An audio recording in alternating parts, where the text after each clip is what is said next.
The name of our Torah portion.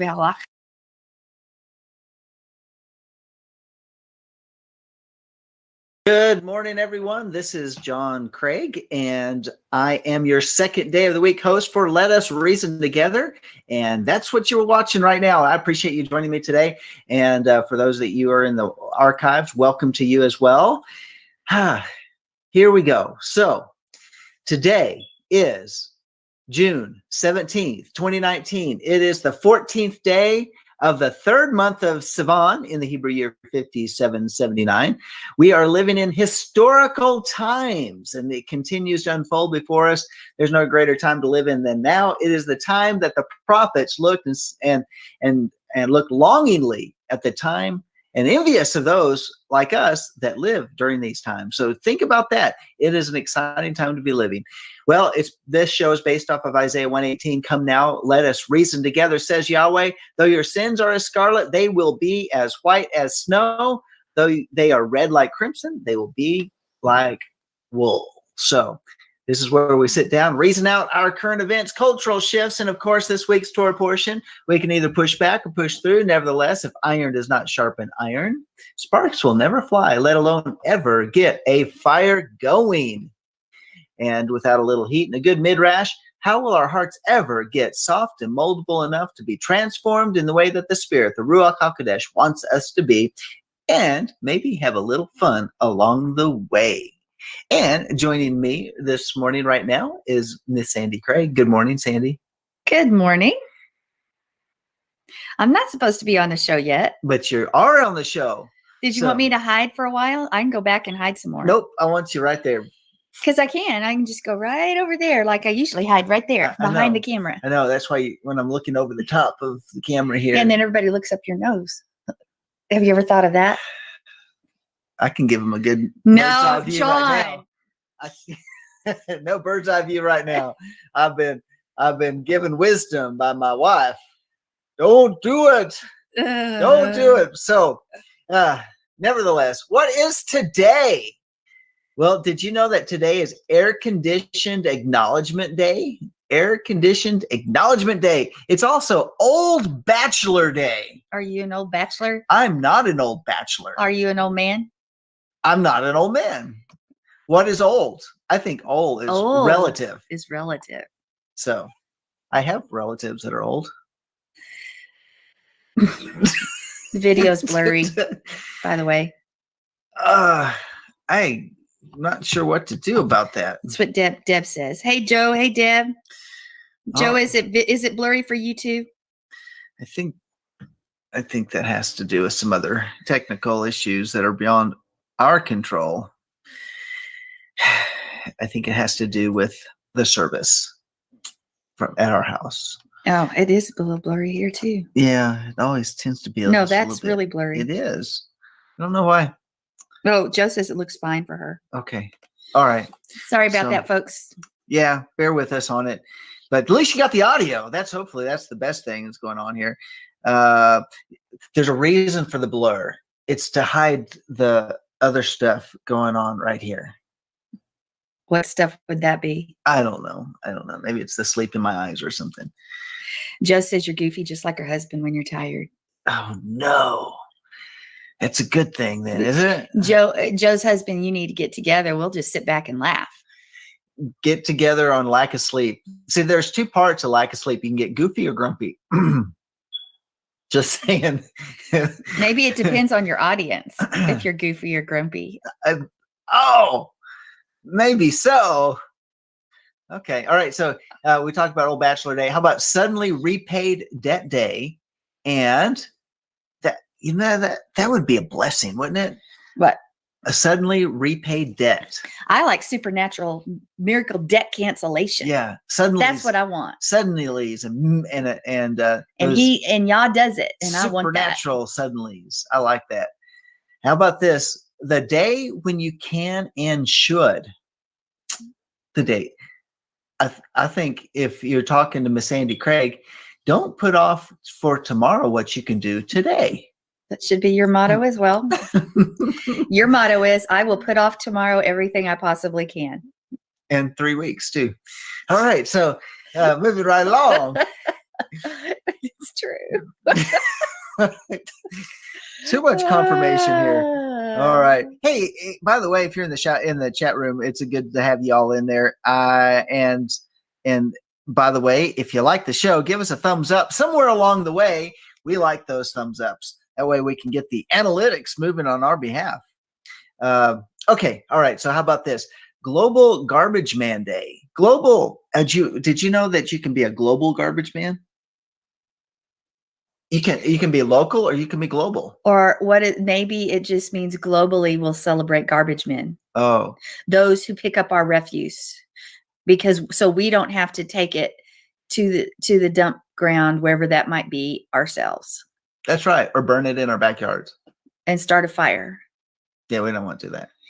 Okay. All right. So global garbage man. So give your garbage man a hug. Do you know your garbage man? Do you? No, I don't.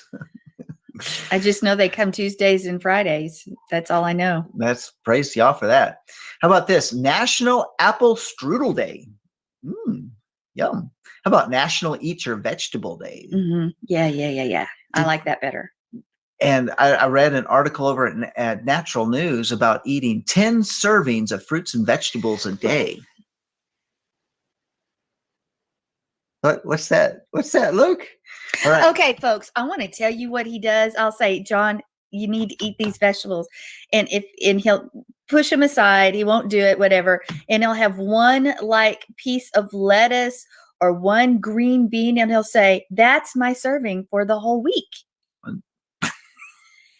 One, there might be a green pepper or an onion in the dish he's eating. And he'll say, see, I'm at my servings. That's got a serving. That's not a serving. Your wife tells you that all the time. So National Eat Your Vegetables Day, because Sandi approves of this message. How about this? Ride to Work Day. I ride to work. Did you know I ride to work? In your own car that you drive. Uh-huh. So just so you know, I ride to work. Okay.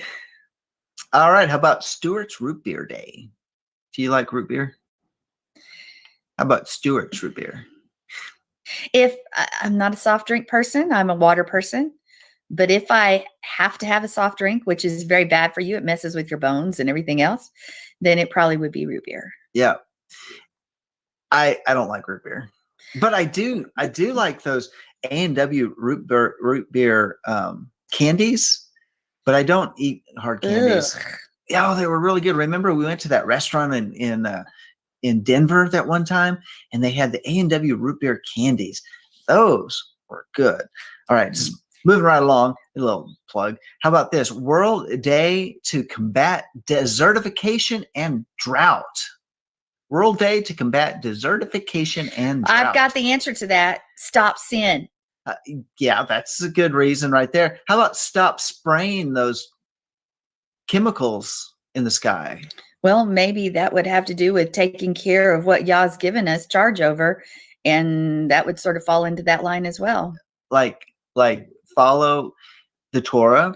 Follow the Torah, and that would stop the Because word desertification and drought. there you go. All right. So follow his instructions. There's just no By the way, blessings to that. Joe and I are sisters here because we have the same tastes and stuff like that.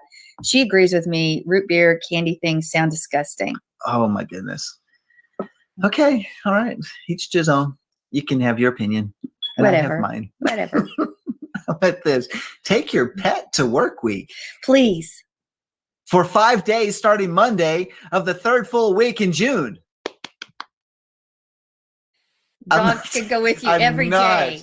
I'm not taking them to work 5 full days. I get them 3 full days. And I love our animals, but when I do the work that I do, it's like having 2 2-year-olds in the back seat.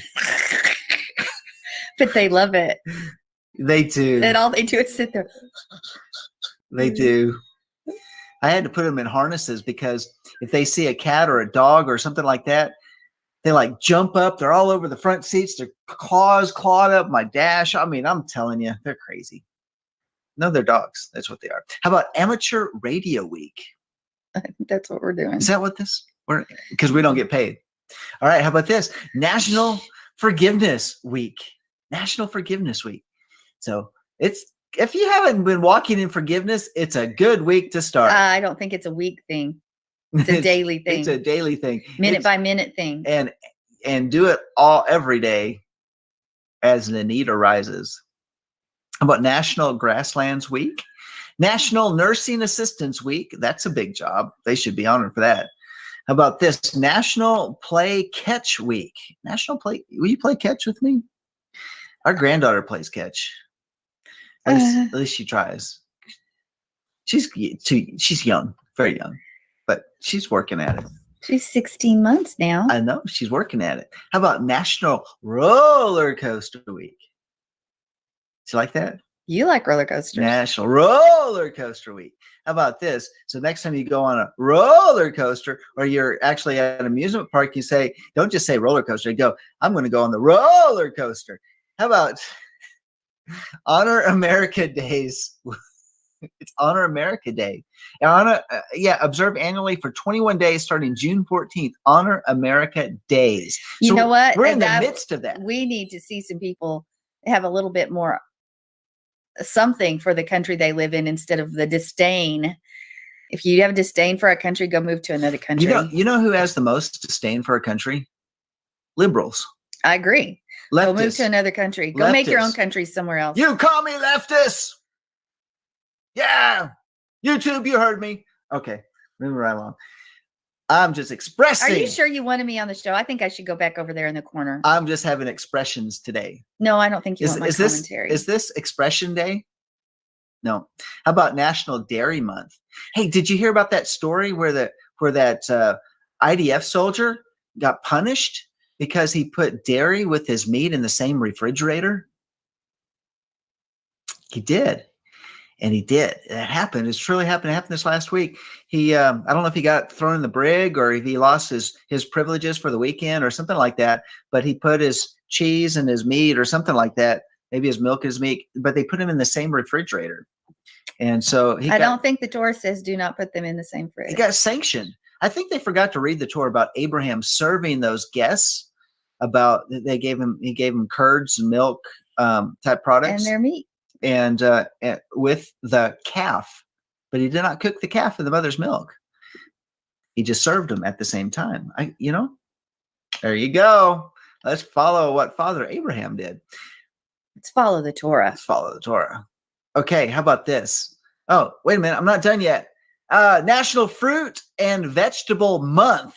And so that goes along with, what did I say? Eat your vegetables Eat your vegetables day. Yeah, there you go. And National Frozen Yogurt Month.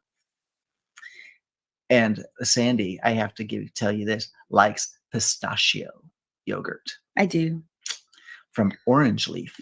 I do like it a lot. Don't have it very often, but I do like it. She doesn't, and when she goes to get that, she doesn't put any toppings on it.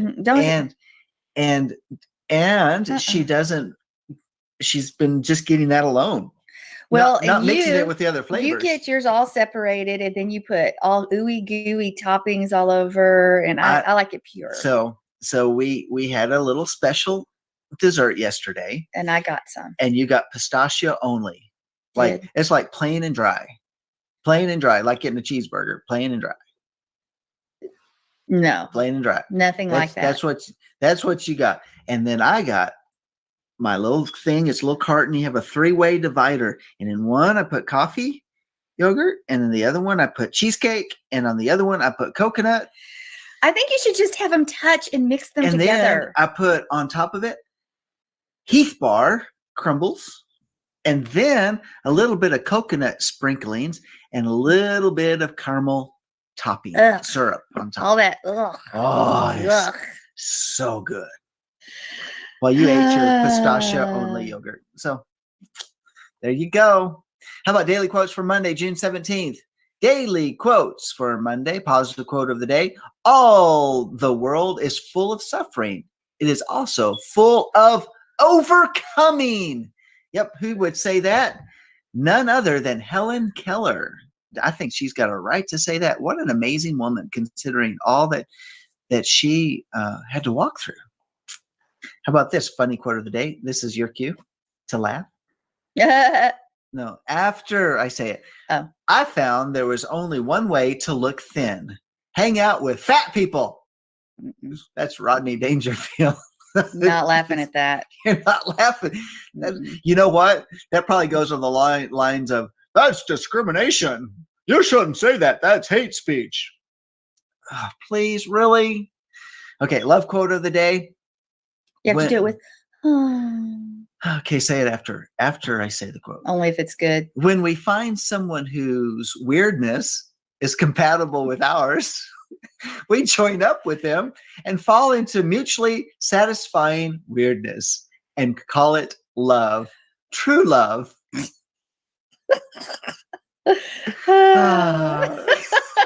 Robert Fulgham said that. There you go. That was better than the funny quote of the day. The funny quote of the day was not funny. And then you're watching us today and you're saying, yeah, weirdness. Yeah, I see true love. Okay. Lisa said that she recently found out that Helen Keller's political persuasion was socialist. Ooh, that's not good. Well, that's sad. That's really messed up. Yeah. Are you having fun? Yes. Okay. I don't know if people are having fun listening, but you're having fun, right? I'm having fun. All right. How about this? Verse of the day, Zechariah 4:6 comes out of the half Torah portion. Then he answered and spake. Do you spake much? And he answered and spake unto me. Can you spake a little? I did spake. I'm not spaking now. I'm speaking now. Because I took this out of the King Jimmy version. Then he answered and spake unto me, saying, this is the word of Yahweh unto Zerubbabel, saying, not by might, nor by power, but by my spirit, saith Woo! Yahweh of hosts. Now, I did little bit of injection there because then when it says Lord, I made it Yahweh. Do you really need to explain that? I am explaining it because some people may not get that. So, why King Jimmy doesn't say Yahweh? Well, it does actually. They just messed up the words. Okay. What happened on this day in history? Today in history, June 17th. How about this? 12/15 on this day, King Johnny. No, it was King John. King John signed the Magna Carta. That was a big deal. It is a big deal. But I noticed you didn't bring in my notes that I sent you. I didn't pull up your notes yet. What did you say on this day? I don't know. I don't think there's a point for me to help if you're not going to utilize those. Well, I have to pull it up. Oh, well, just keep going. It's not important. It's really moving slow to pull up. Okay. All right. Okay. Yeah. Make it big. It'd be easier. We have these pregnant pauses on your show today. Pauses today. It's just not going fast enough for me. So, no, don't worry about that. Okay, just forget it. Go back to your deal. All right, I can't find it. All right, so here we go. Back to my deal. And in 1885, the disassembled Statue of Liberty arrives in the United States on this day. And then also in 1928, remember this lady, Amelia Earhart? She leaves Newfoundland to become the first woman passenger to fly Atlantic as a passenger in a plane piloted by Wilmer Stoltz. So I guess she, in 1928, she was a passenger. And then later, what did she do? She became the first woman pilot to fly across the Atlantic. So a couple firsts that you didn't know about Amelia Earhart. How about famous birthdays today? Did we have some other famous things going on? We do, but you know what? Here, let me get to the mail that I sent you that you refused to look at. Okay, just hold on a second here, because there are other famous things that happened, and there are. Oh, there was something I was going to say. Today is the anniversary of, in 1775, the Battle of Bunker Hill, which actually happened on a different hill. Well, in Breeds Hill. 1972, there was the arrest of 5 White House operatives which sets off the Watergate scandal. Dun, dun, dun. Bum, bum. In 1943, Baltic states fall under Soviet occupation. Oh, that was sad. In 1944, Iceland became a republic. They did. Wow. Yeah. Hey, very cool. Yep. Very cool. Thank you, Miss Sandy. Miss Sandi Craig. How about this? Famous birthdays? Newt Gingrich and Barry Manilow are 75 today. 75 years young. Hey, we did that together. All right. And also this other person, Venus Williams, famous tennis player, 38. What? This other person? This other person. Yeah, it's the other person. It's also Igor Stravinsky's birthday. Who's that? Born in 1882. He's a Russian composer. Igor. My name is Igor. Igor. No, it's Igor. My name is Igor. That's weird.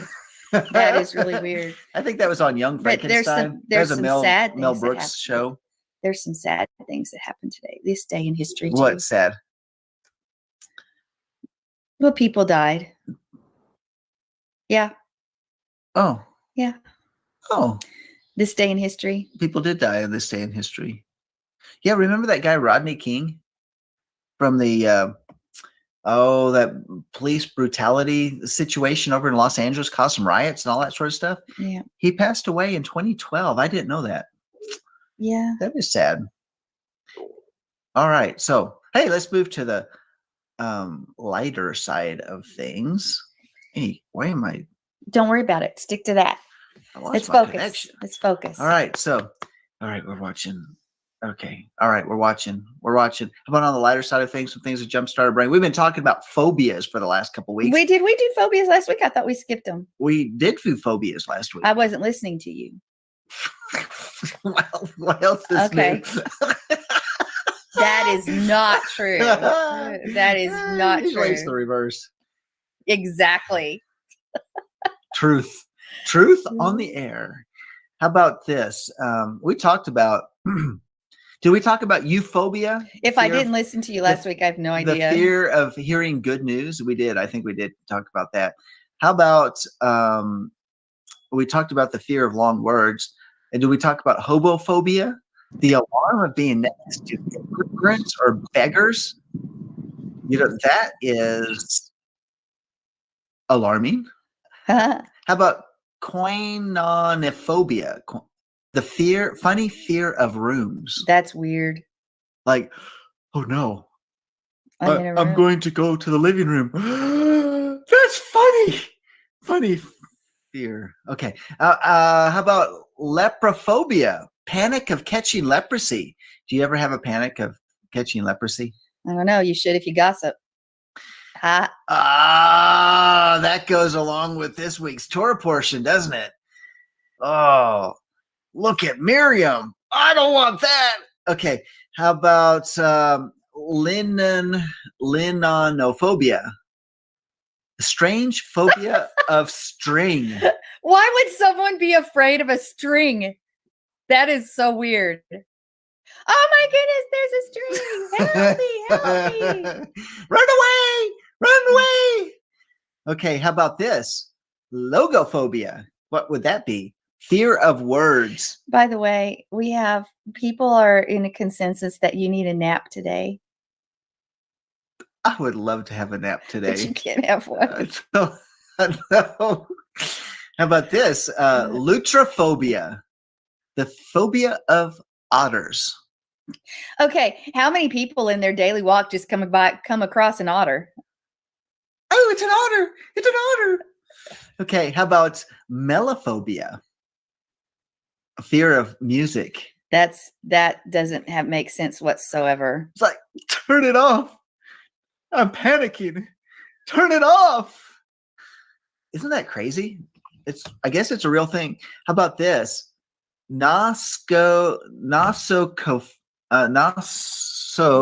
Everybody get close. Look. Nosocomophobia. Say that 10 times strong. I will not say it. more than that what I said it. It is the dread of hospitals. Now, that could probably be a real thing. Well, who just even wants to be there? I know, exactly. I don't think it's a fear. It's just like, ugh. How about this? Panophobia. The fear of everything. Just don't make me get out of bed. Wait a minute. I'm afraid of being in bed. Wait, what do I do? Jo says she has a fear of her kids' music. There we go. And Lisa says she has arachnophobia, which I don't like spiders either. And even our great big tall son Jonathan, he doesn't like spiders either. He can handle other things, but what? I already said I don't. Are you trying to stick your finger up my nose? That's weird. You can only, if you're watching, could you have just seen that? You'll have to rewind it. All right. So,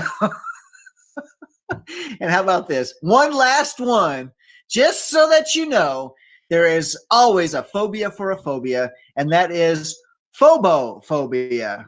What is that? It is the fear of developing a phobia. Who sits around and makes these up? I'm serious. Who sits around and makes these up? How about psychoanalysts? What about being delivered and set free by the power of the Holy Spirit, Yeshua HaMashiach, manifest in you? I think we need deliverance. Let's be real. Where did those fears come from? Because he did not give us a spirit of fear, but a power and of love and of sound mind. So therefore, we have authority and dominion because of him. We are his body. He is our head. So we need to get a clue. So therefore, do not be Torah-phobic. Yes. There you go. Yep. Well, good morning, James Myers from South Carolina. How are you doing this morning? I'm good. How are you all? We're good. We're so glad that you joined us here this morning. I'm glad to be here. I've been now, meaning to ask, we've been praying for Tom. Have you guys heard from him? I have not heard from Tom. Have you heard from Tom? No. No, I was actually thinking about him again this morning. Except that he's not coming back to the show anytime soon. So, yeah, we'll continue to pray. I just was wanting to follow up. Yeah, continue to pray. I've not heard from anything, and we just need to pray. We'll just continue to pray. Yes. All right. Well, I have. So this is what you're gonna. Here's your homework, James. Just so you know, okay, you'll want to go back and watch the first part of the show, okay. And give us a thumbs up. I'm just kidding. Just kidding. We're just having a good time here this morning. But no, really, give us a thumbs up. All right. So hey, we've got we're ready to go into the first segment, actually the next segment of the show this morning, and that is the Torah Portion. Sandy, you got the Torah Portion, and I'll let you even say the name of it. You know what? Your show. How about if you said it? If you're going to say it in a West Texas way, Biha. No, John, no. That's what you.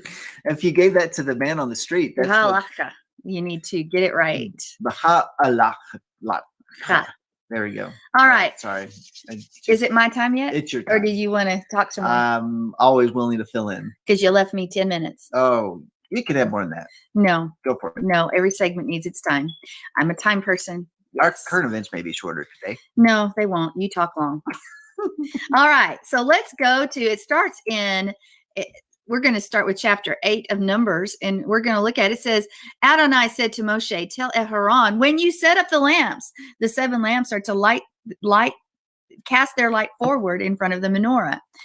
And Aaron did this, and he lit his lamps, etc., etc. Other versions would say that when he spoke to Moshe, saying, "Speak to Aaron and tell him when you mount the lamps. Others stay when you set up." So there, but I want us to look at even the word, the name of our Torah portion, halacha, because when we break it apart, it's going to give us some insight in really the way we are to approach him. Because when we think of the lamp, what is the lamp? The lamp represents Yeshua. It represents the seven spirits of Yah. And so it is the seven spirits of Yah, you know, that we've talked about. Oh, okay. I've talked about before. You've talked about it before. Yeah. But there's something about going into his presence. When we think about the menorah, what did the menorah do? The menorah represented Yeshua, represents Yeshua, but it also brought forth light. And it lit up the showbread. And the showbread are the tribes. It's Israel.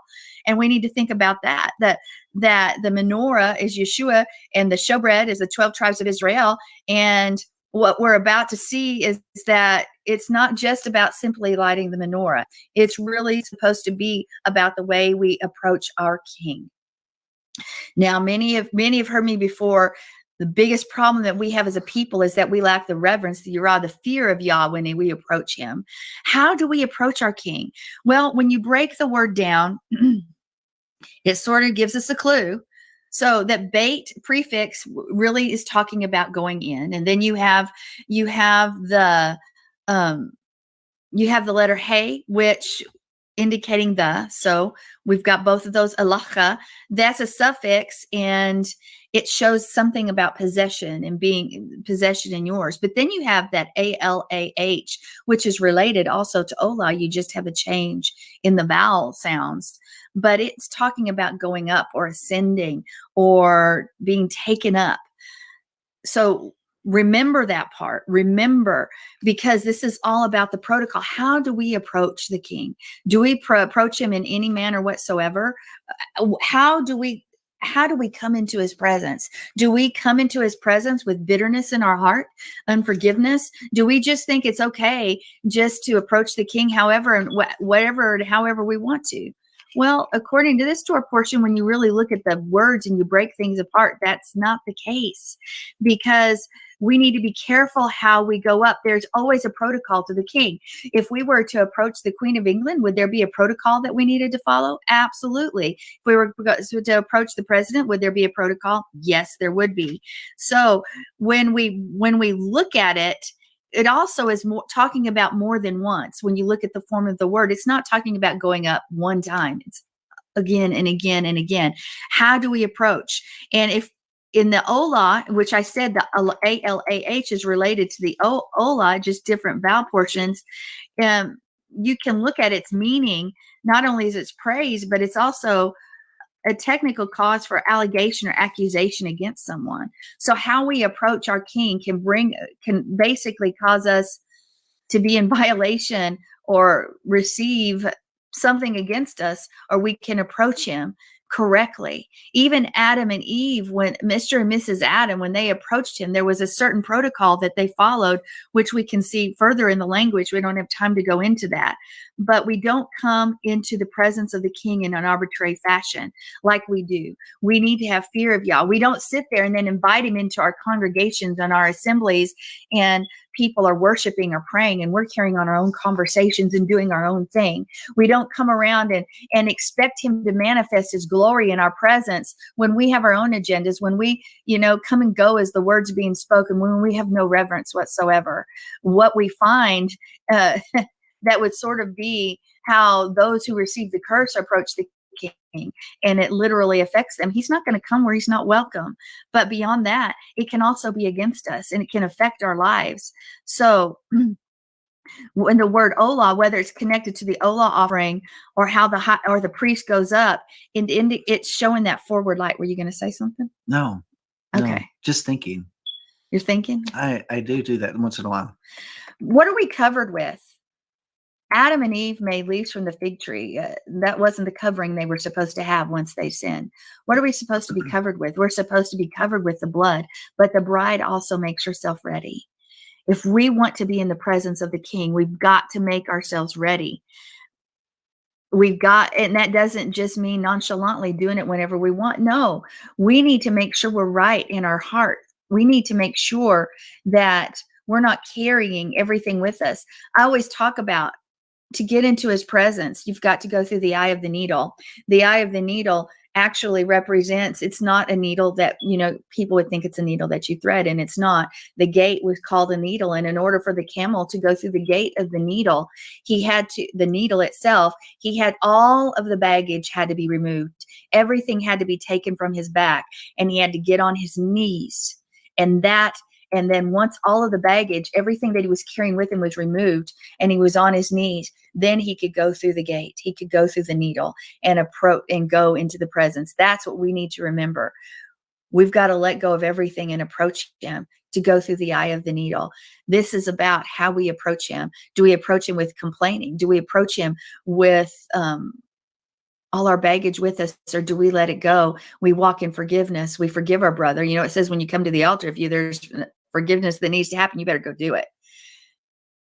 And then you also come in expectation, because I expect things to happen when we've made ourselves ready.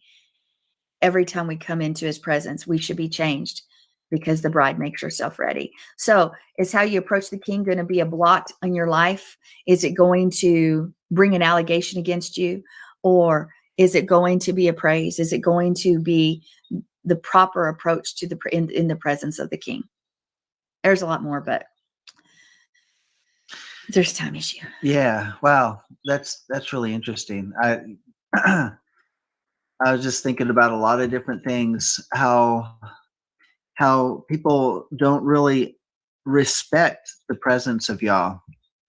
And that protocol is so important, especially in our assemblies, because one of the things that I think, and I'm going to use these terms, so don't crucify me for it, but some things that the church, parts of the church actually get and understand, and that is protocol.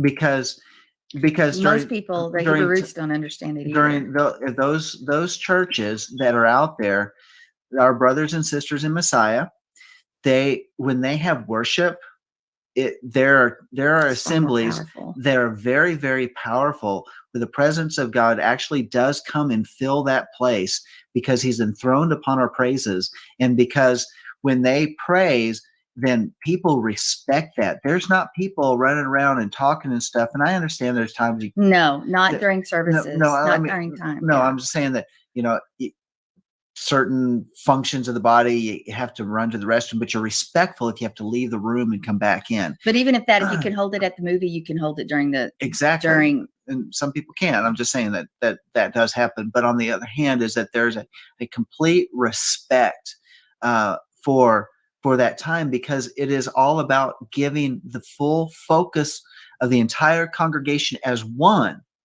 body, as a chad. As they did in the upper room, their full focus was on one thing. That's how they knew they were all together as one.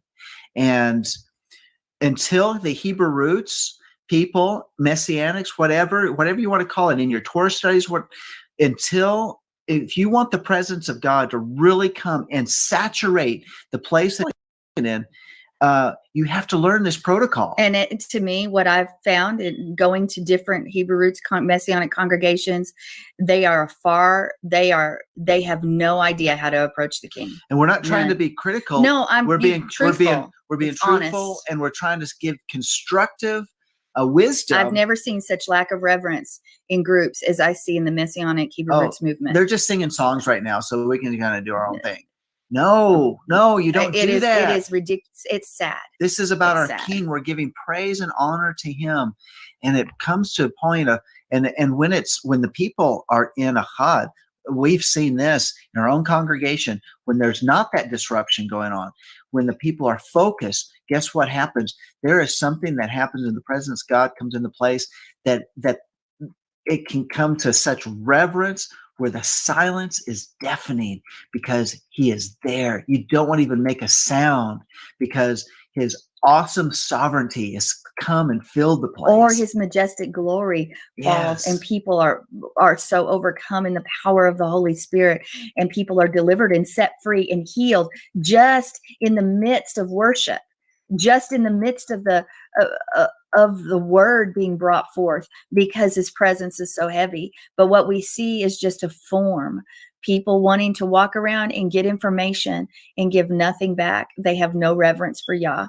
They say they do, but their actions speak far differently. Yeah. So, yeah. We probably should let James talk. Yeah. What are your thoughts on this? The one thing that I did notice, or that I've noticed, is that if you look at the congregation or the churches today, we have lost that whole entire, just the fact that we are there worshiping our Creator. We should look like that. We should. The biggest thing that I see is that it's almost like it's just another thing that we go to. We're in school or whatever. We don't set it apart. We don't go there as if we are about to stand in front of the Creator of heaven and earth.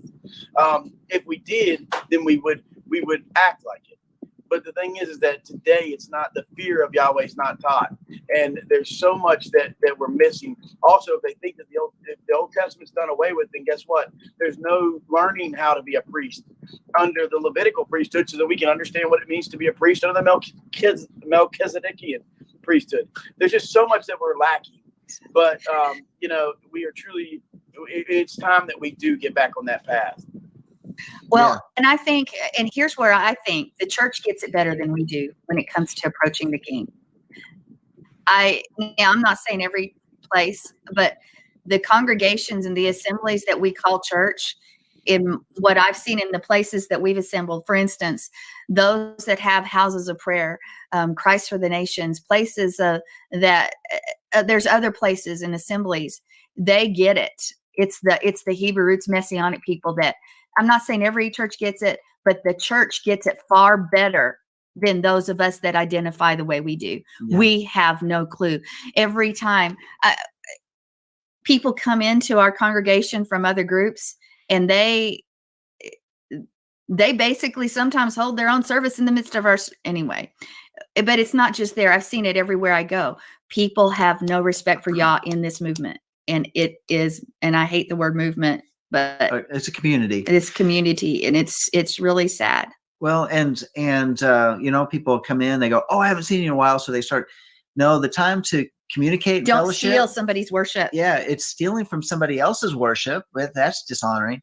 And there's times that come early and fellowship, or stay a little bit later. Don't just run out the door as soon as it's over. But that time where the people have assembled and are in the midst of worship, then don't rob our King of what's due him, let alone rob someone else of their worship towards him by distracting them. What are we covered with? Are we covered with our own agendas, our own ways? Are we covered by the blood? And our desire is to be in his presence and to be to give unto him what's due him. Yeah. All right. Well, we're ready to go into the next segment, which is our news and how it relates to this week's Torah portion. Well, I've got an article here. It's very simple, and it's stuff that's been going on, but it really ties in with what happened with Miriam. So let's talk about this.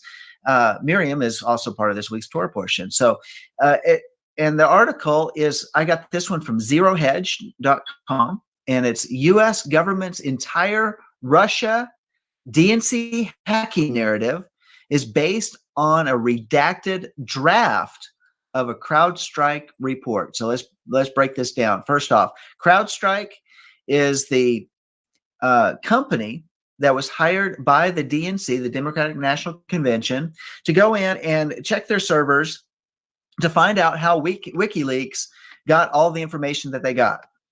And so CrowdStrike made a report. Well, the report they gave was just simply the first draft. It was also redacted. They didn't give the full report over to the U.S. government, that is the FBI and all that sort of stuff. So basically, all of this Russia collusion narrative that's been going on is based on a report from these cybersecurity experts that were hired and were paid, I think, $100,000 to go in. No, they were paid over $1 million okay, to go in and figure out what was going on. And then they refused to hand over the real information to the FBI. So here's what the article says. It's been known for some time that the U.S. government based its conclusion that Russia hacked the DNC, the Democratic National Committee, on a report by cybersecurity firm CrowdStrike, which the DNC paid over $1 million to conduct forensic analysis and other work on servers they refused to hand over to the FBI. So the FBI was requesting the information because the FBI has a responsibility to bring out truth. So they only handed out. So let's go on here. The CrowdStrike's report made its way into a joint FBI Department of Homeland Security report on a Russia grisly step. That's what they called it, which concluded Russia hacked the DNC servers. I mean, that's what we hear every single day from the mainstream media. At the time, CrowdStrike's claim drew much scrutiny from cybersecurity experts, according to former Breitbart reporter Lee Stranahan. Now, thanks to a new court filing by longtime Trump advisor Roger Stone requesting the full CrowdStrike analysis, we find that the U.S. government was given a redacted version of the report marked draft, as reported by the conservative Treehouse. Now, Roger Stone right now is under criminal indictment, and he is defending himself, and so they are requesting information, and they filed to the court saying, hey, this is holding information that could possibly exonerate Roger Stone. So going on, let's make some sense of it. What makes the whole thing even more hokey is a footnote admitting that counsel from the DNC and DCCC informed the government that they are the last version of the report produced. So this draft that they gave, that they redacted a whole bunch of information from, is the last report. So moving right along. So to be clear, the entire narrative that Russia hacked the DNC is based on a redacted draft of a report which CrowdStrike appears not to have even finalized. So the DOJ informed the court it doesn't have the unredacted CrowdStrike reports. So they're saying, we don't have that to give to Roger Stone because we don't have the unredacted part. Well, this is really big news. Because going on, it says, and the conservative Treehouse notes, this means the FBI and DOJ and all of the downstream claims by the intelligence apparatus, including the December 2016 Joint Analysis Report, January 2017 Intelligence Community Assessment, all the way to the Weissman-Mueller Report, and the continued claims therein were based on the official intelligence agencies of the U.S. government and the U.S. Department of Justice taking the word of a hired contractor for the Democratic Party. So despite their inability to examine the server and or actually see an unredacted technical forensic report from the investigating contractor, the entire apparatus of the U.S. government just took their word for it and used the claim therein as an official position, which led to a subsequent government claim in court of absolute certainty that Russia hacked the DNC. So think about that for a few minutes. Well, bottom line, the DNC was never hacked. So yeah, well, and so it was never hacked. Meanwhile, the CrowdStrike analyst who led the forensics on the DNC servers is a former FBI employee who Robert Mueller promoted while head of the agency. It should also be noted that the government of Ukraine admonished CrowdStrike for a report they later retracted and amended, claiming that Russia hacked Ukrainian military. So in other words, CrowdStrike's had a history of giving false information that leads to wrong conclusions. And that happened in the Ukraine, and Ukraine caught them on it. So here's my take. It's just like Miriam questioning Moses' authority and position. It could have brought down the entire nation. Well, it still is working on that. Guess what? The government stance on Russia hacking the DNC servers is based on a rumor and not evidence. It's hearsay. And it's a lie.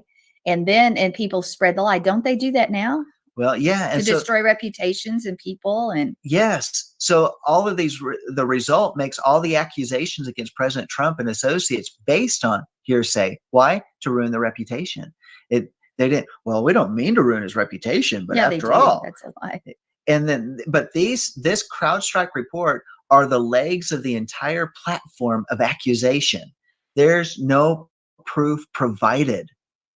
And that's why it's been brought into question, because in order to hack means you're having to use internet sources, and the amount of information that had to be transferred, that there is absolutely not,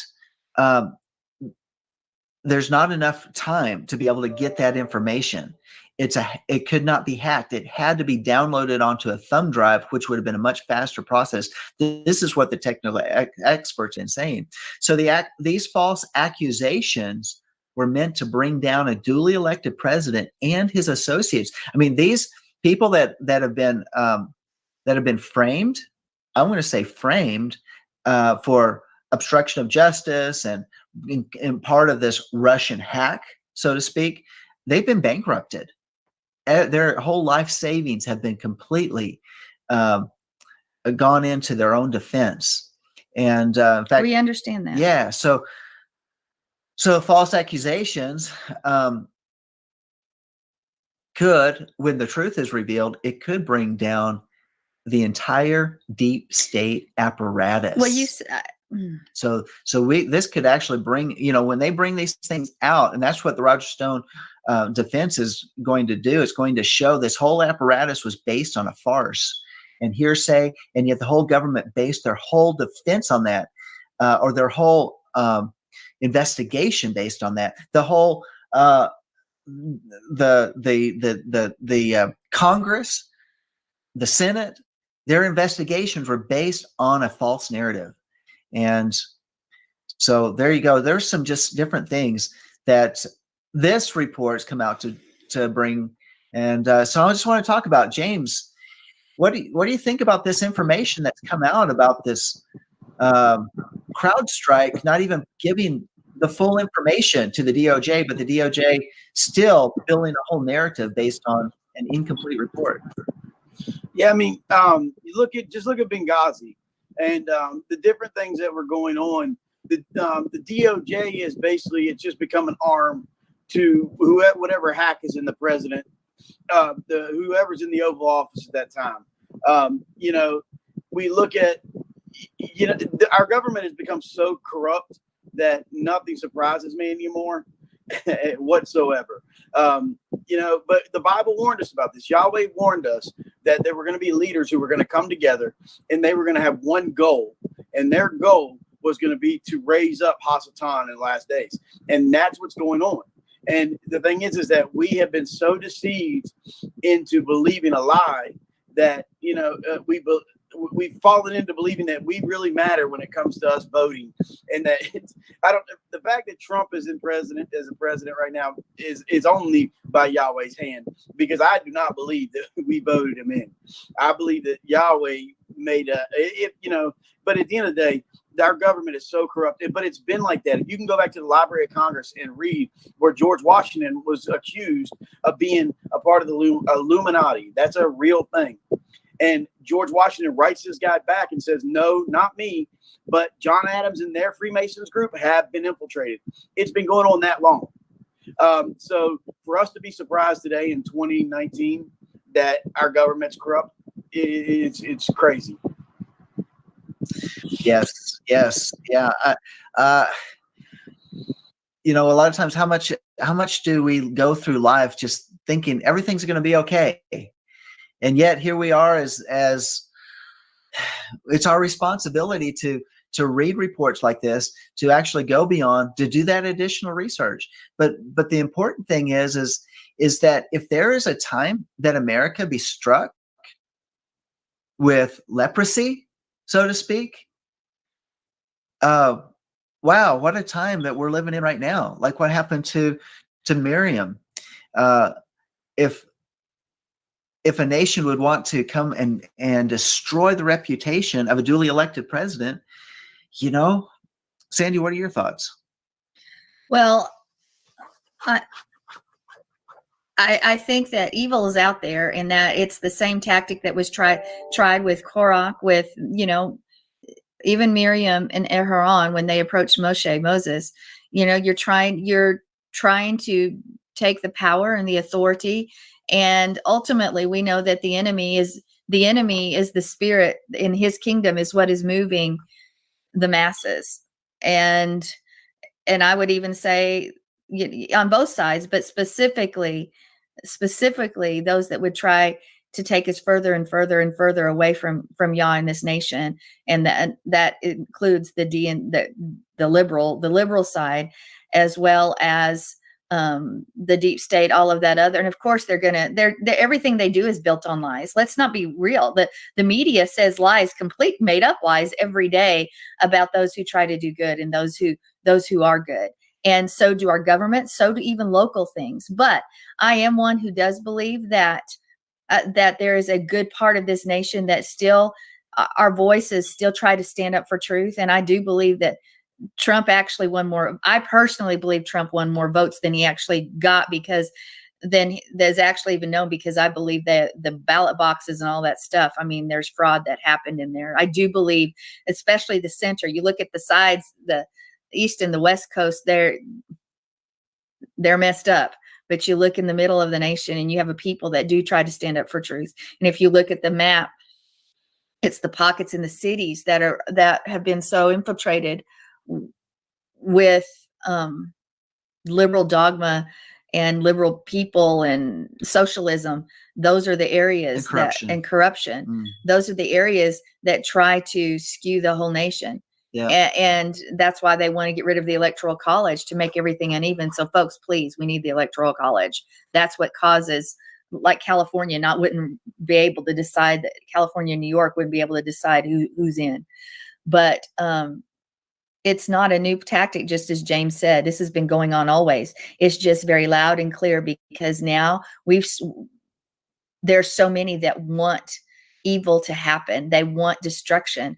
And so that is the voice that seems to be the loudest. But again, we are to be his people, that our voices should be louder, because we utilize it, and we should be on our face, because if every one of us would do that, greater is he who is in us than he who is in the world. It really comes down to this. I want to be the leader. No, I want to be the leader. Oh, you can't be the leader. But it's beyond the leader. It's, I want to destroy anything that represents, that even was founded. This nation was founded on something different initially. I'm not talking when the Illuminati came in. It was founded on something differently when people came over. They even celebrated the feast. They did that. That has, because of its very foundation, the enemy wants every part of it, and every vestige of this nation and Israel, every part of anything that would, any voice that would stand up and say, Yehovah is Yah. It wants it silenced, destroyed, annihilated, and removed. And there's still great pockets of people that do that here. Thus, they want them silenced and removed, and they're doing everything they can to do that. People want, and this is what's going on, is where you have the evil going on. They lost their voice, and therefore they wanted to insert their voice again through corruption. And that's similar. That's not necessarily what Miriam did. She goes, but we hear from God too, is what she said. But essentially, she was demeaning the voice that Moses had, and that's exactly what's happening here, in such an inflated sense of corruption. And so, just thought that was very interesting. It really does relate, and we're ready to move on to our next segment. James, you've got the Haftorah Brit Hadashah. Where are you taking us today? Basically, we're going to go read Zechariah, starting off with Zechariah 2, or we'll start off with Zechariah 3. Then he showed me Joshua, the high priest, standing before the Malach, or the angel of Yahweh, and Hasatan standing at his right hand to oppose him. And Yahweh said to Hasatan, Yahweh rebuke you, Hasatan, and Yahweh who has chosen Jerusalem rebuke you. Is this not the brand plucked with the fire? Now Joshua was clothed with filthy garments and was standing before the angel. And he answered and spoke to those who stood with him, saying, take away the filthy garments from him. And to him he said, See, I have removed your iniquity from you, and I will clothe you with rich robes. And I said to them, let them put a clean turban on his head and the clean turban on his head. And they put the clothes on him. And it goes on to talk about the coming branch. The angel of Yahweh admonished that Joshua, there was so much packed into this half Torah portion. The one thing that I love is the fact that we're seeing Joshua. And if you understanding that Yeshua is the Aramaic form of the name Yehoshua, which Yehoshua is Joshua in Hebrew. So we are seeing Yeshua's name here. And then we see the coming branch. Or we're seeing that he's basically washed clean. He's basically put new garments on, which is exactly what's going to happen to us as we read in Revelation that we're going to be clothed with new garments. Those who are found in the book of life. But we see that Yeshua is our high priest. He is, and it speaks of him here. Yet there's so many today that say that Yeshua is not the Messiah. But one thing I do believe is there was a true reason why they changed his name to Jesus. Because if they would have kept it Yeshua, then anybody who read the book of Zechariah would have understood that the two were the. You know what I mean? Hasatan does everything to corrupt the word of God, anything to keep us deceived. The one last thing I wanted to mention was it says, if you will walk in my ways and if you will keep my command, then you shall also judge my house and likewise change my courts. And I will give you places to walk among these who stand here. Hear, O Joshua, the high priest, you and your companions who sit before you, for there is a wondrous sign. For behold, I'm bringing my servant the branch. For behold, the stone. Yeshua is the stone the builders rejected. He is the stone of stumbling, the stumbling block. That even today, there's many who stumble at the name of our Messiah. This was just so much, and I know I'm kind of rambling, but just looking at this right here, for me, I don't see how people can't see Yeshua being our Messiah. You can just read Zechariah, but we know that Judah had to be blinded so that we could come back. Those who were lost could be brought back into the fold, and eventually they will see. Our brothers and sisters in Judah will see that He is our Messiah, and hopefully we will all be united. I know we'll all be united. Two sticks become one. But just the book of Zechariah, like I said, it's amazing. It's an awesome book. All right. That's good, James, when you're talking about that. And when it talks about Joshua and the clothes that he's wearing, and we look at Joshua in that position of high priest, we can also look at him as the representative of the people. And isn't that what Yeshua did? Is that he bore all of our filthiness, all of our filthy rags, and he carried that as a representation. And then was all of that soiling that was on us was put onto him, and then all of that was washed away. And what greater testimony of our King is that? And I'm in agreement with you, James. How can you not see Yeshua in this Torah portion? How can you not see that he is truly Savior, Lord, King of the universe? And it's right here. It's right here in this Torah portion. And he bore not only how he bore our robes of righteousness, or of our unrighteousness, and yet he was given the authority to rule. He was established as king. In this case, our high priest. What an amazing story! What an amazing story. Any last thoughts on that? No, just the awesome thing is that our Messiah is coming back soon, in my opinion, and we see it. We see what's going to be the fulfillment all throughout the Word. All right. Well, very good, James. Thanks for bringing the half Torah portion today. I certainly appreciate that. You joining us on Let Us Reason Together, and Sandy, I appreciate you joining me this morning and back answering with me from the very beginning. That was nice. So, well, with that said, this kind of wraps it up for us today on Let Us Reason Together. And so if you like the show, give us a thumbs up, share it in your social media, let people know. So anything prepared that you want to pass on the word, pass it on. Let people know about Let Us Reason Together and the other things happening on the Lamb Network. Also, want to mention this. Here at Life of Worship in Amarillo, Texas, we are hosting a Sukkot for our region, and for not just our region, it's everyone. So if you want to join us, what's the name? Tell us the name. Fire, Water, and Wine, Walking in Spirit and Truth. Fire, Water, and Wine. You can go to our website. I'm going to have an application up, but anyway, soon.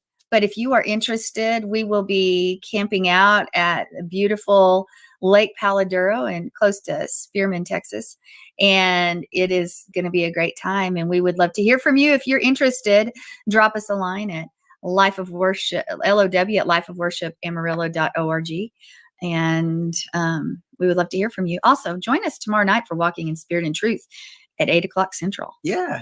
And this is, by the way, it's a beautiful campground. It's just gorgeous. So if you'd like to come and join us, we would love to have you. So let us know. Well, with that said, thank you again, James, Sandy, for joining me today on Let Us Reason Together. And we will be back next week, y'all willing. And until next time, shalom.